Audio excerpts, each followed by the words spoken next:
증인 투게더 비전 사명 선언을 함께 하겠습니다. 우리는 증인입니다. 시작. 우리는 증인입니다. 우리는 성령의 능력을 얻는 증인, 예수를 증거하는 증인, 함께 자라나는 증인입니다. 아멘. 오늘 잠언 11번째 시간으로 4장 1절부터 9절까지 말씀을 함께 읽었습니다. 오늘 본문을 보면 아들들아 아비의 훈계를 들으며 명철을 얻기에 주의하고 내가 말한 법을 떠나지 말라, 이렇게 시작을 합니다. 지금까지 잠언의 말씀들을 보면요, 아버지가 아들에게 하는 말씀들이 주를 이루죠. 아들들아, 아들아, 내 말을 잘 들어라. 내가 말한 것을 잃어버리지 말고 꼭 기억하라. 그리고 꼭 지켜야 된다 라고 하는 그런 훈계와 또 사랑의 권면으로 이루어져 있습니다.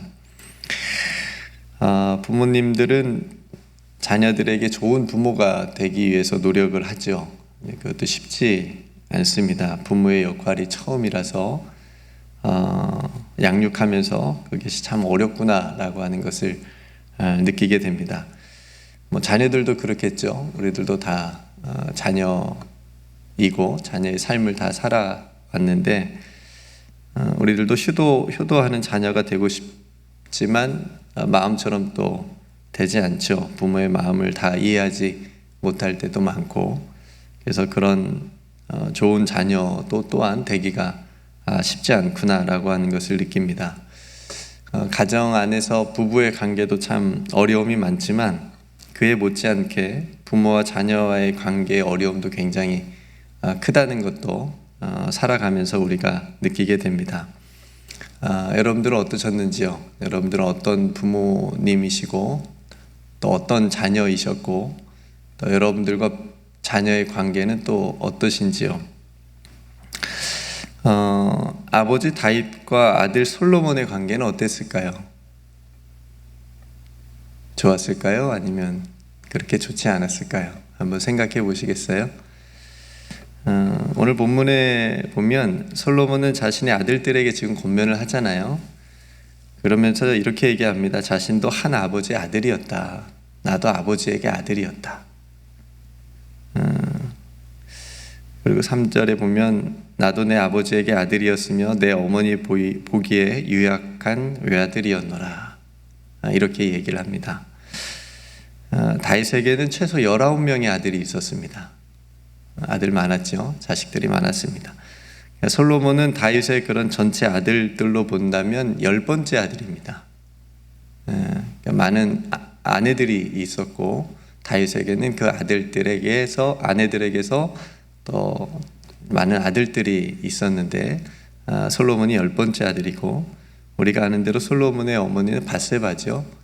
밧세바에게서 낳은 아들로는 4번째 아들이 솔로몬입니다. 그러니까 오늘 외아들이었다라고 하는 것은 조금 맞진 않죠. 맞진 않지만 어떤 의미로 이렇게 썼는지는 우리가 정확히 알지 못하지만 굉장히 사랑받는 아들이었다라는 표현일 수도 있겠고요. 어쨌든 10번째 아들이고 다윗의 10번째 아들이고 또 밧세바에게는 4번째 아들이었습니다. 그러니까 솔로몬 위에 형들이 많았다는 얘기예요. 그렇죠? 그리고 솔로몬은 다윗의 어떤 정실 부인에게서 난 아들도 아니었고요. 그렇죠? 밧세바, 우리가 이야기를 잘 알고 있듯이 나중에 밧세바의 남편을 다윗이 죽인 다음에 자기 아내로 맞이했기 때문에 그렇죠? 그러니까 그런 솔로몬이었음에도 불구하고 솔로몬이 왕이 됐습니다.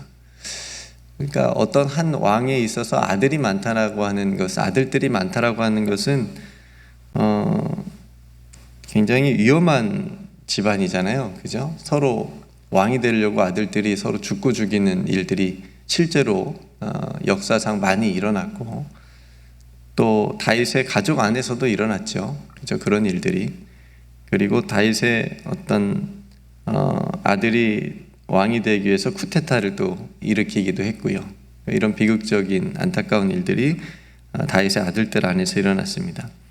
그런 상황에서 솔로몬도 굉장히 죽을 수밖에 없는 위험이 굉장히 많았겠죠. 그렇죠?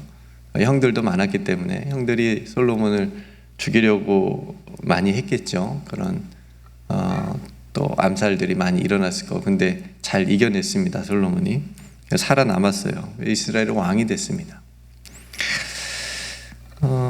솔로몬에게 그런 다윗은 어떤 아버지였을까? 물론 아버지가 지켜 주었던 것도 있었겠죠. 그러니까 솔로몬에게 아버지 다윗은 정말 대단하고 거대한 산같이 보이는 아버지였을 것 같아요.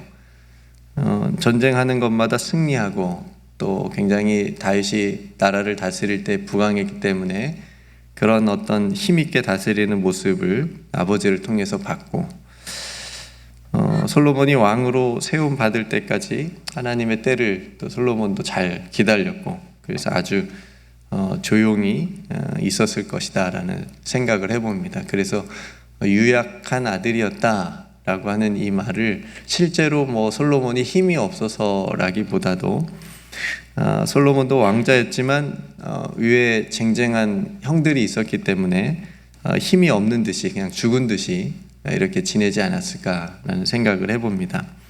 그렇게 솔로몬이 어린 시절을 회상을 해보는 겁니다. 다윗은 자녀들을 잘 양육했을까요? 잘 교육했을까요? 시간이 없었을 것 같아요. 전쟁 아니라고 뭐 자녀 교육에 신경을 많이 쓰지 못했을 것 같아요. 저도 아버지 어린 시절 아버지를 생각해 보면 얼굴을 자주 못 뵀던 것 같아요.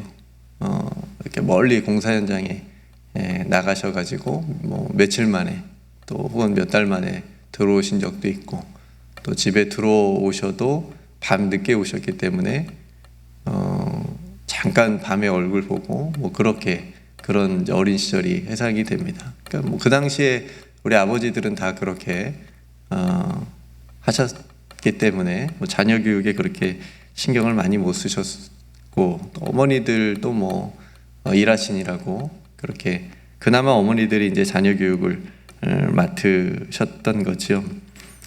다윗도 마찬가지로 뭐 밖에서 그렇게 전쟁하느라고 시간을 못 냈겠죠. 그나마 다윗은 솔로몬에게는 여러 가지 이야기를 해 주었다라고 하는 것을 오늘 본문을 통해서는 느낄 수가 있습니다. 4절부터 보면 아버지 다윗이 자신에게 했던 말들을 기억하면서 솔로몬이 이제 자신의 아들들에게 그런 말들을 해주는 거잖아요.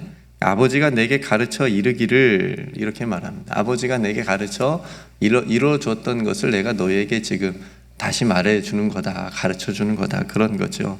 그러니까 내 말을 내 마음에 두라, 내 명령을 지키라, 그리하면 살리라, 이렇게 얘기합니다.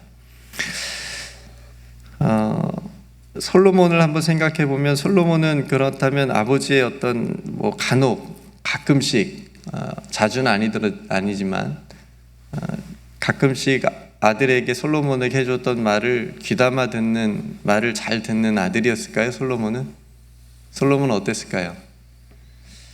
뭐 솔로몬이 어떤 아들이었는지 우리는 뭐 정확히 알 수는 없지만 말 안 들었던 것 같아요. 왜냐면은 뭐 하나님을 섬기긴 했지만 그렇게 잘 섬기지는 못했잖아요. 수많은 이방 여인들을 자기 아내로 맞이해서 인생의 어떤 큰 오점들을 많이 남겼으니까. 그러니까 그런 자신의 삶을 돌아봤을 때 아버지가 그때 해주었던 말들이 이제 기억이 나는 거죠. 그렇죠? 그리고 그 지혜의 말들을, 아버지가 해주었던 말들을 듣지 못했던 일들이 후회가 되는 거죠. 그때 아버지가 하나님을 그렇게 잘 섬기라고 했는데 내가 그렇게 하지 못했구나 라고 하는 것들이 이제 떠올랐던 거죠. 그래서 오늘 잠언도 보면, 그러니까 아버지 다윗이 자신에게 해주었던 그 지혜의 권면들에 대해서 솔로몬이 다시 어떤 후회의 마음을 가지고 자신의 아들들에게는 너희는 나처럼 그렇게 살지 말고 너희는 내 아버지가 나에게 가르쳐 주었던 대로 너희들은 그렇게 살았으면 좋겠다. 그리고 우리들도 마찬가지입니다. 우리들에게도 그렇게 권면해 주고 있는 겁니다. 하나님을 경외하는 마음으로 살기를 원했던 거죠. 그런 마음으로 잠언서를 써내려갔다라고 생각이 되어집니다. 그러니까 전도서에 보면 하나님을 믿고 섬기는 것보다 더 중요한 것은 없다라고 하는 그런 말들이 많이 나오잖아요. 그런 의미가 더 확실하게 그래서 드러나는 거죠. 그래서 솔로몬은 지혜를 얻으며 명철을 얻으라. 오늘 계속해서 그런 내용들이잖아요. 그러니까 내 입의 말을 잊지 말며 어기지 말고 지혜가 제일이니까 지혜를 얻으라고. 그러니까 확신에 차서 얘기하는 거예요. 왜냐하면 자신이 경험을 해봤으니까, 자신이 한번 그런 것들을 잃어봤으니까, 그런 것들을 얻으려고 하지 않고 세상적인 것들을 많이 누리고 그 안에서 빠져봤으니까, 잘못된 것들에. 그러니까 확실하게 이제 확신에 차서 얘기하는 거죠. 뭐가 더 중요한 것인지. 솔로몬의 그런 애타는 마음을 가지고 우리가 잠언을 읽어 내려가다 보면 우리도 지혜가 얼마나 중요한지, 소중한지, 그리고 지혜를 우리가 이렇게 소유를 하기를 간절히 원하는 그런 그렇게 살기를 바라는 그런 마음을 우리가 더 한층 더 가까이 느끼게 되리라고 생각이 되어집니다.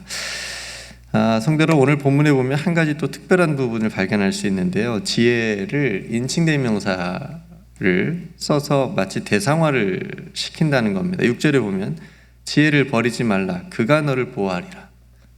그가 너를 보호하리라. 그를 사랑하라. 그가 너를 지키리라. 8절에도 그를 높이라. 그리하면 그가 너를 높이 들리라. 만일 그를 품으면 그가 너를 영화롭게 하리라. 9절에도 그가 아름다운 관을 내 머리에 두겠고 영화로운 면류관을 내게 주리라 하셨느니라.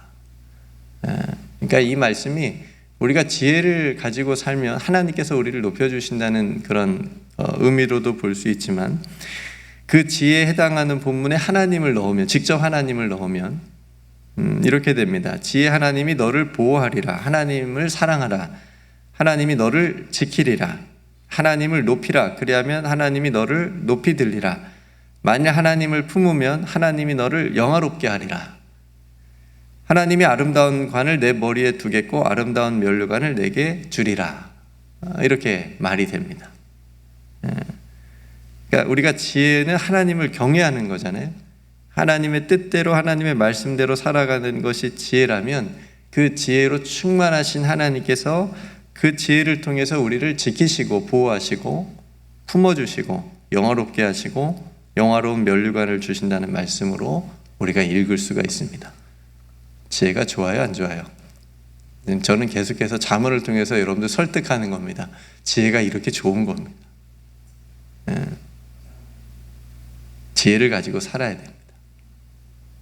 그 어떤 것보다도 지혜의 말씀을 들어야 됩니다.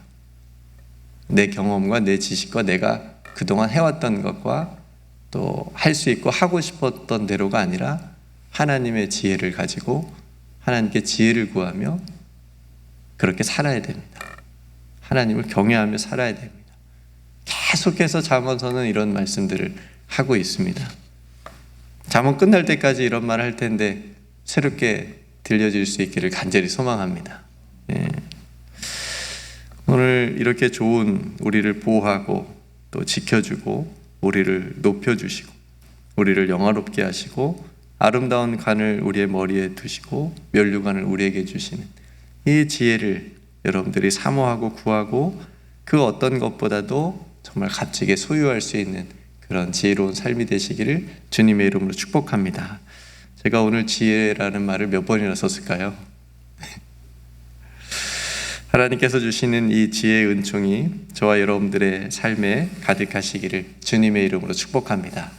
정말 하나님께서 우리에게 지혜를 주셔서 가족의 여러 가지 관계, 또 우리가 살아가는 삶에 있어서 여러 가지 관계, 부모와 자녀의 관계, 또 부부의 관계, 성도와의 관계, 우리가 살아가면서 맺고 살아가는 그 모든 관계 가운데 하나님이 주신 지혜로 정말 지혜롭게 또 하나님의 뜻 가운데 아름답게 그렇게 열매를 맺어갈 수 있는 그런 삶을 또한 여러분들이 살아갈 수 있기를 간절히 기도하고 또 그 열매를 맺을 수 있도록 또 맺는 저와 여러분들이 되시기를 정말 주님의 이름으로 축복합니다. 함께 기도하겠습니다. 하나님 감사합니다. 오늘도 지혜와 명철을 얻으라 라는 잠언의 말씀. 솔로몬 또한 한 아버지의 또 아들이었고 또 어머니의 보기에 유악한 또 아들이었다라고 하는 말씀을 생각해 보면서 우리들도 누군가의 자식이고 또 누군가의 부모이고 이런 삶을 또 살아가고 있는데, 하나님 그런 모든 관계 가운데 하나님의 지혜로 하나님이 기뻐하시는 관계들을 맺으며 살아갈 수 있도록 정말 지혜를 우리 가운데 우리 삶에 허락하여 주시옵소서.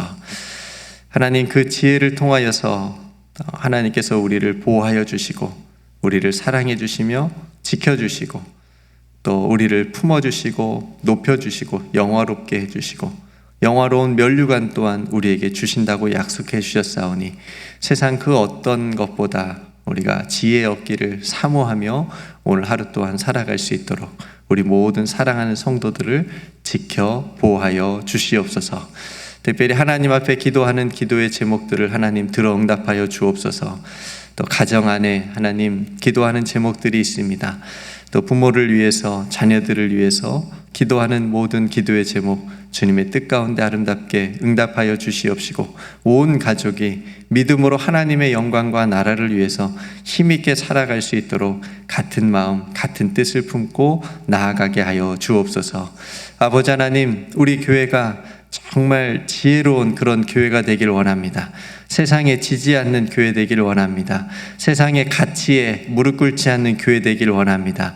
하나님께서 지혜를 주셔서 우리 교회가 정말 세상에 주님의 증인된 그런 교회로 공동체로 세워져 갈 수 있도록 하나님 축복하여 주옵소서. 그래서 하는 모든 사역들마다 아름다운 열매 맺게 하여 주시옵시고 하나님께 기쁨이 되는 그런 사역들을 잘 감당할 수 있도록 우리 교회 이외에 하나님의 지혜로 충만하게 하여 주옵소서. 하나님 맡은 직분과 또 맡은 모든 사역을 할 때마다 하나님께서 지혜를 허락하여 주셔서 하나님의 마음으로 하나님을 경외하는 마음으로 잘 감당할 수 있도록 도와주시옵소서. 아버지 하나님, 이 세상의 모든 어두운 것들이 하나님의 말씀의 빛으로 물러가기를 간절히 소망합니다. 전쟁이 물러가게 하여 주시옵시고 평화가 오게 하여 주시옵시며 아버지 하나님께서 주시는 귀한 은혜들을 온 세상 가운데 세상 열방 가운데 또 나타나질 수 있도록 하나님 은총 베풀어 주시옵소서. 몸이 연약한 성도들 오늘도 강건함의 은혜를 허락하여 주시옵시고 또 마음에 염려와 걱정이 있는 근심에 있는 성도들 하나님께서 평안 가운데 거하게 하여 주시옵소서. 우리에게 베풀어 주신 모든 은혜 감사드리며 사랑이 많으신 예수님의 이름으로 간절히 기도드리옵나이다. 아멘.